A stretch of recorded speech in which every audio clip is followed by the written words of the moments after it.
संध्याकाळच्या तुम्हाला हार्दिक शुभेच्छा. संध्याकाळच चालायला लागण्याला आज मोठी बॅड न्यूज झाली. एकदम ब्लॉगच्या एंडिंगला सांगतो. हे बूट घालून चाललेलो, मला नाही पटलं, दिसलं ते घातलं. मग नंतर बघताय चालून तर या असं लपडा होतोय. मग परत काढून फेकलं, ते नाही घातलं ते. चलो काल मेडिकल वाल्याला घेतलाय ना. आता मग चाललो आता आम्ही लग्नाला तिकडे डिक्सलला. संध्याकाळचं वाजलेलं 4 तर आधी चहा प्याची तलाप मालो चहा प्याला. इस कुत्ते ने इस नवीन कोबे पे ऐसे पाय लगाए हे ना. अब उधर जाके योगासन कर रहा है.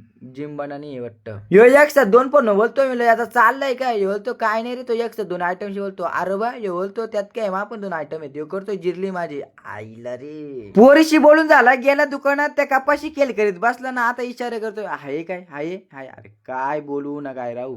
गाडीची आख्या काशी करूनच ठेवले. आता ती कशी तिला टुचकून पुचकून झाले पुढून. प्रशांत दादा भागीत मॅन फ्रॉम चरणी, म्हणजे आमच्या गावातली आली. तुमच्या वली बोलतात आले बोलतात काय माहित नाही, पण महाभाषेत वली, त्या वलीचं नाव चरणी. नवरदेवाचा लाडका भाऊ हरसू उर्फ चित्र्या बायलाचे मालक. गाई जो केतन माली ब्रिजर पेले देतो गाली. काय झाली पद्धत झाली. उत्तम दादा वाचगण हुईये, दिनेश दादा वाचगण हुईये. लोकांना पुकारचा भेटलं करत्या चुंबऱ्या, महेश अण्णा झालाय उंबऱ्या. रोशन दादा भागीत आले टेन्शन मध्ये. मी म्हंटल काय झालं होतं, आता जाऊन बघित बसलेत करवल्या, प्रमोददा, बालट्या नाही आमचा महेश अण्णा यांना लागल्यात भुका तोंडात घातल्यात बोटा. ही नवरदेवाची फॅमिली, आमचा स्वामी बालमाबाईलाचे मालक सगळे बसलेत एसी मध्ये. त्याला ठेवलाय बाहेर सिक्युरिटी म्हणून तो थोडा टेन्शन मध्ये. ही गाडी मी पण घेणार होतो, पण वलकासला काय समजलं नाही, त्यासाठी हात घातला तरी पण समजलं नाही. तर ही गाडी आमच्या दारात उभी असते. बघतो पप्पांना सांगतो 4-5 एसा घ्यायला, म्हणजे असं गारगार पाणी पण भेटतो, हवा पण भेटेल. आणि नल सांगतो बंद करायला कशी पानपट्टी भरायला लागणार नाही ना. गॉप किंग भरू डिमार्ट मॅनेजर याच्याकडून याच्याकडून मागतोय लस्सी, याच्याकडून याच्याकडून मागतोय फालुदा. गाईज बॅड न्यूज अशी आहे की आता लगीन सीझन संपला, मग आता घरीच जावं लागल.